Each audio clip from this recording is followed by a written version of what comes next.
მაშასე შევთანხმდით, რომ ასეთ გაკვეთილზე ძირითადად მასწავლებელი აქტიური და ამ პუნქტზე ჩვენ ვისაუბრეთ. მაგრამ მოდი ახლა ვნახოთ, რამდენად აქტიურია კლასი იქ, სადაც ის თითქოს აქტიურია სტანდარტულ გაკვეთილზე. ანუ ეს არის მაგალითად გამოკითხვის ნაწილი, გამოკითხვის ეტაპი, რომელსაც ჩვენ სადღაც 20-30% დავუთმეთ და რა თქმა უნდა, ამ შემთხვევაში მოსწავლე პასუხობს, მოსწავლე გამოიჩენს ხოლმე თავისი აქტიურობით, თავსხელი საწევით, შემდეგ კარგად მოყოლით იმისა, რაც მან ისწავლა და რა თქმა უნდა, დადებით შეფასებასაც ამის შედეგად იღებს, მაგრამ არის კი ამ დროს კლასი აქტიური. ამ დროს არ არის, ესეც თავის მოტყუებაა. ამ დროს არა კლასი, არამედ 4 მოსწავლეა, 5 მოსწავლეა. არ შეიძლება 7 მოსწავლეც არის, რამდენს მოასწრებს მასწავლებელი და აქაც მის ოსტატობაზე საქმე მიმდგარი თუ რამდენს მოაყოლებს და რამდენად საინტერესოს გახდის ამ პროცესს. ეს იქნება ერთი და იგივეს გამეორება სხვადასხვა მოსწავლისაგან, თუ ეს იქნება თემის ისე დანაწილება, რომ მოსწავლეები ყოველი მომდევნო მოპასუხე მოსწავლე წინა გამომსვლელის, წინა მოპასუხის ლოგიკურად აგზელებს. ნებისმიერ შემთხვევაში, როგორი ოსტატობის დონეზეც არ უნდა იყოს აყვანილი ეს გამოკითხვის პროცესი, ჩემი აზრით, მაინც ეს არის არა კლასის, არამედ კლასში ყოფი რამდენიმე მოსწავლის აქტიურობა. დანარჩენები რა მდგომარეობაში არიან ამ დროს? დანარჩენები არიან პასიურ მდგომარეობაში, იმიტომ რომ მასწავლებლის მეორე ფუნქცია გარდა იმისა, რომ ამ 4-5 მოსწავლეს კითხოს თუ რა ისწავლა, არის ის, რომ დანარჩენი მოსწავლეები მაქსიმალურად დააწყნაროს, რომ მათგან ბუზის გაფრენა არ ისმოდეს, უпростоრად ბუზის გაფრენის ხმა ისმოდეს, მათგან სხვა ხმა არ ისმოდეს, ამის თქვა მინდოდა, იმისთვის, რომ ამ გამოსულ მოსწავლეებს ხელი არ შეეშალოთა და კარგად შეძლონ მასწავლე მასალის გადმოცემა. მაშასე მე შეიძლება თამამ დასკვნას ვაკეთებ, მაგრამ არ მგონია, რომ ბევრი შემეწინააღმდეგოს, რომ გამოკითხვის პროცესიც, რომელიც მოსწავლეებს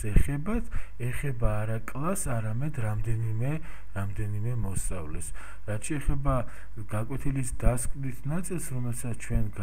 გამტკიცების, ახალი მასალის გამტკიცების ეტაპი უწოდეთ, აქაც პრინციპში მთელი კლასი არ არის ჩართული, თუმცა რა თქმა უნდა, გამოკითხვასთან შედარებით უფრო მეტი რაოდენობა მოსწავლეებისა მონაწილეობს, იმიტომ რომ მასწავლებელი აღარ აყოლებს 2-3 წუთის განმავლობაში ამა თუ იმ მოსწავლეს საკითხს, არამედ ალბათ ლოგიკურად ისვამს კითხვებს და ამ კითხვებზე შეიძლება მოკლე პასუხი არა 4-მა ან 7-მა, არამედ 10-მა და 15-მა მოსწავლემაც გასცეს, თუმცა საუკეთესო შემთხვევაში,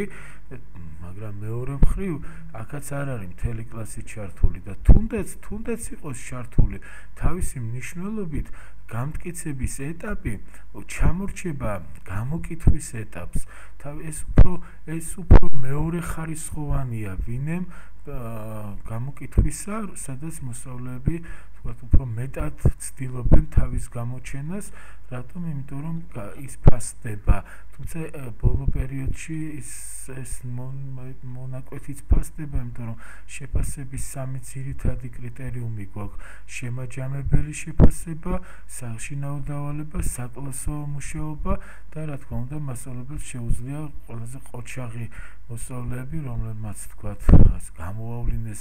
უფრო მეტი ყურადღება მოსმენის დროს და უფრო თამამად შეუძლიათ მასწავლებლის კითხვებზე პასუხების გაცემა შეფასდნენ, მაგრამ მოდი ვაღიაროთ ძირითადი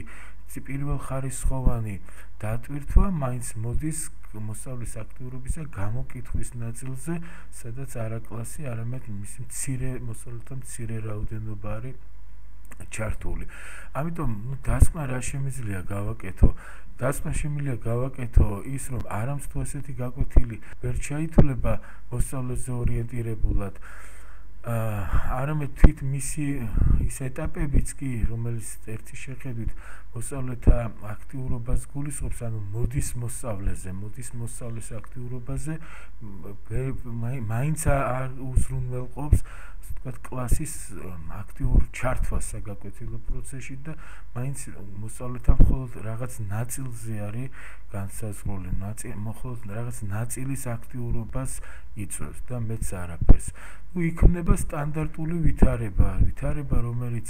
იმდენად სტანდარტულია, რომ თქვენ ყოველგვარი ჩემი განმარტების და შეხსენების გარეშეც შეგიძლიათ მისი აღწერა, უბრალოდ მე მოკლედ შეგახსენებთ, მე რას გულისხმობ ამ სტანდარტულ ვითარებაში. ეს არის ვითარება, როდესაც მასწავლებელი ხსნის მასალას და ეს მასალა სად არის? სახელმძღვანელოში წერია. რა თქმა უნდა, მასწავლებელი ხანდახან ცდილობს ხოლმე, რომ უფრო მეტი თქვას,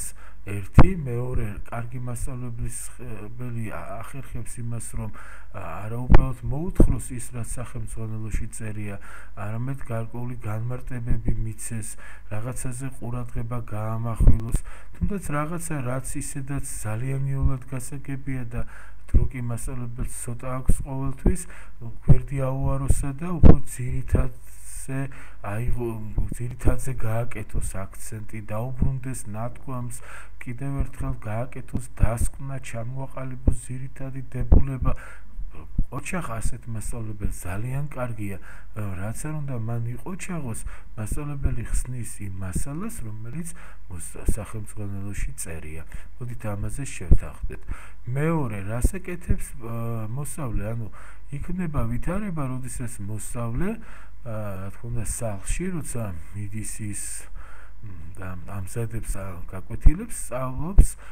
სახელმძღვანელოდან სწავლობს იმას, რაც მასწავლებელმა გაკვეთილზე აუხსნა, ანუ რაც წერია სახელმძღვანელოში, რაც მასწავლებელმა აუხსნა. და შემდეგ რას აკეთებს? მესამე ეტაპი რა არის ამ ყველაფრის დამაგვირგვინებელი ეტაპი, ესე ვთქვათ, არის რომ მოსწავლე მომდევნო გაკვეთილზე აი გამოკითხვის ეტაპს გულისხმობ, ყვება იმას, რაც მასწავლებელმა აუხსნა და აუხსნა ის, რაც სახელმძღვანელოში წერია და ყვება იმას, რაც სახელმძღვანელოში მან წაიკითხა და რა თქმა უნდა, ბეჯითმა მოსწავლემ კარგადაც ისწავლა. აი ეს არის თქვათ ის ფაზები, რომელიც გადის, რომელსაც ხვდებით ჩვენ, რომელიც არსებობს ახალი მასალის გადაცემიდან მასწავლებლის მიერ მოსწავლისათვის, ახალი მასალის დაბრუნებამდე მოსწავლისაგან მასწავლებლისათვის. სამი ძირითადი ფაზა. შეიძლება სხვა ფაზებიც გამოყოს ადამიანმა, მაგრამ მე მაინც მგონია, რომ ეს არის ძირითადი, ხო? ახსნა, სწავლა, მოყოლა. ასეთ გაკვეთილს, ანუ ერთ რამეს თანხმდებით, რომ აქ ახალ მასალაზე მუშაობის პროცესში მოსწავლის ადგილი არ არის. მოსწავლის აქტიურობა აქ არ არის. მოსწავლის აქტიურობა მხოლოდ არის იმაში, რომ მან კლასისაგან, სკოლისაგან, სასკოლო ეტაპისაგან მიღმა, ანუ როცა სახლში მივა, მერე ისწავლოს ის, რაც მისთვის ახალია და არა თვითონ ამ სიახლის დადგენაში, ან ამ სიახლის განმარტებაში, აღმოჩენაში მიიღოს რაიმე მონაწილეობა. გარდა აი ამ ძირითადი ხარვეზისა, სხვა ხარვეზებიც ახასიათებს სტანდარტულ გაკვეთილს. მე სხვანაირად ამას უწოდებდი ახსნით გაკვეთილს. ძირითადად ეს ხარვეზები, რომელზედაც ახლა მე მექნება საუბარი, მაინც გამომდინარეობს სტანდარტული, ანუ ახსნითი გაკვეთილის ხასიათიდან, იმიტომ რომ მასწავლებელი როცა ხსნის, ის არა მარტო ფაქტებს ეუბნება, არამედ ასე დროს მოსწავლეებს მზამზარეულად აწვდის, ანუ მზამზარეულად უყვება რას? იმას, რაც არის ძირითადი პრობლემა. ნებისმიერ საკითხი რაღაც პრობლემის გარშემოა განვითარებული, ან უნდა იყოს ყოველთვის, თუ არ არის, ძალიან ცუდია. ცუდად დაწერილი სახელმძღვანელოა და იმიტომ არ არის. თუ უბრალოდ ქრონოლოგიური თხრობაა ისე, რომ თითოეულ საკითხზე რაღაც საპრობლემო, თითოეულ პარაგრაფში რაღაც პრობლემური თემა არ დგას და მის ირგვლივ არ არის მსჯელობა გაშლილი. თუ არის ასე ამ პრობლემას ვინ აყენებს მოსწავლეები ახსნის დროს არა ისინი მხოლოდ ისმენენ მასწავლებელი თუ როგორ აყენებს ამ პრობლემას რას მიიჩნევს ძირითადად ამ თემაში რას მიიჩნევს გადამწყვეტად ყველაზე მნიშვნელოვნად და შემდეგ არა მარტო მაგალითად მასწავლებელი ეუბნება რომ თქვათ იგივე დავითის დროს პრობლემა შეიძლება ყოფილიყო მსხვილ ფეოდალთა ნაწილის დაპირისპირება სამეფო ხელისუფლებისადმი რა თქმა უნდა სტანდარტული მაგალითიც გვაქვს ჩვენ ლიპარიტ ბაღვაშის და ამბოხების სახით არამედ თვითონვე ეუბნება როგორ გადაიჭრა ეს პრობლემა ნაცვლად იმისა რომ ჩვენ მინდა რომ სწორედ მოსწავლეებმა თქვან დავითს რა პრობლემებთან უხდებოდა გამკლავება რა პრობლემა შეიქმნა რა არის ძირითადი პრობლემა მისი მეფობის დროს რომელიც როგორ დაძლია შემდეგ ხო ეს არის ჩვენი მიზანი რომ მოსწავლეებმა იმჯელონ ამაზე მოსწავლეებმა გამოკვეთონ ეს პრობლემაცა და მოსწავლეებიც მიაგნონ თავიანთი აქტიურობით სწორედ ტექსტზე თუ წყაროებზე მუშაობის გზით თუ ამ პრობლემის გადაჭრის გზებს მაგრამ არა მასწავლებელი როცა ამ პრობლემას მათ აცნობს რა თქმა უნდა აგრძელებს თხრობას და ეუბნება თუ როგორ გადაჭრა მეფეს პრობლემა როგორ შეიპყრო ლიპარიტი და შეიბრალა როგორ კიდევ აუჯანყდა ეს დაუმორჩილებელი ფეოდალი მეფესა და უკვე რომ მეფე მას კი აღარ აპატია ანუ მეორეჯერ კი არ გაუშვა არამედ შეიპყრო და გაასახლა ქვეყნიდან ხოლო რომ საბაღვაშო ანუ კლდეკარის საერისთაო გააუქმა საბოლოო ჯამში და უბრალოდ სახელმწიფო მამულად აქცია არამედ გელათის აკადემიას გადასცა სარჩოდ საბადებლად ესე იგი მეორე კიდე ორ ხარვეზი შევნიშნეთ ჩვენ ასეთ გაკვეთილზე ეს არის ძირითადი პრობლემის თუმცა დავითის დროს მარტო ეს ძირითადი პრობლემა შეიძლება არ გამოიკვეთოს და უფრო მნიშვნელოვანი საკითხებიც ან არანაკლებ მნიშვნელოვანიც იყოს მაგრამ ეს მხოლოდ კარგია ანუ როცა არაერთი არამედ რამდენიმე პრობლემა იკვეთება პრობლემა მაგალითად საეკლესიო კრებასთან დაკავშირებული პრობლემა საქართველოს გაერთიანებასთან დაკავშირებული ან მით უმეტეს თბილისის შემოერთებასთან და მე დიდგორის ბრძოლა ხო ეს ცნობილ საკითხებზე იმიტომ საუბრობ რომ ყველასათვის მსმენელისათვის ნაცნობი გახდეს მაინც რა სახის შეიძლება არსებობდეს ამა თუ იმ გაკვეთილზე რაც გულისხმობს ძირითად პრობლემაში ერთი ამას მასწავლებელი ეუბნება მოსწავლეს და მეორე თუ როგორ მოხდა მისი გადაჭრა რა გზებით რა საშუალებები ამასაც მასწავლებელი ამცნობს მათად და თან ალბათ სიამოვნებით მოსწავლეებით სიამოვნებით მოისმენენ იმას რომ ქვეყანა შემთხვევაში კი არ დაჩაჩანაგდა და დაიშალა არამედ გაძლიერდა და გაერთიანდა არა მარტო პრობლემის გადაჭრის გზებზე ესაუბრება მასწავლებელი არამედ მასწავლებელი თვითონ ეუბნება მოსწავლეებს განვითარებული მოვლენის მიზეზებზე და შედეგებს ამ შემთხვევაშიც ძალიან რთულ მდგომარეობასთან გვაქვს ჩვენ საქმე მოსწავლეები ისმენენ რამ გამოიწვია დიდგორის ბრძოლა და აღარაფერს ვამბობ როგორ განვითარდა ეს ბრძოლა თქვათ იქ რა ხერხს მიმართა და არაერთს მეფემ იმისთვის რომ მრავალრიცხოვანი ლაშქარი მტრისა დაემარცხებინა არამედ ისმენენ იმასაც კი თუ რამ გამოიწვია ეს ბრძოლა და რა შემთხვევაში ჩაითვლება ასეთი გაკვეთილი ასეთი ცუდი გაკვეთილი ჩემთვის მაგრამ მაინც ასეთი გაკვეთილი კარგად იმ შემთხვევაში ჩაითვლება თუ მასწავლებელი ძირის ძირობამდე განუმარტავს ყველა მიზეს მოსწავლეს ეტყვის იქ რატომ აღშფოთდნენ ეს მუსულმანური სამყარო როგორ გააგზავნეს თბილისელებმა ელჩები წარმომადგენლები ცალკე სულთანთან ცალკე ბაღდადის ხალიფასთან იმისთვის რომ მარიქა გვიშველეთ თორე საქრისტიანო ერთიანდება ჩვენ წინააღმდეგ და თბილისიც თქვათ იქნება მათი დედაქალაქი და ასე შემდეგ და მე რაც თავარია მასწავლებელი ასეთივე დაბეჯითები და მონდომებით განუმარტავს იმ შედეგებს მოსწავლეებს რაც დადგა დიდგორის ბრძოლის შემდეგ ანუ ეს იყო თბილისის განთავისუფლება მე რა თქმა უნდა ეუბნება რომ თბილისის განთავისუფლების შემდეგ მეფე იმ დროისთვის სრულიად უცხო ჰუმანიზმს ამჟღავნებს ტოლერანტიზმს ამჟღავნებს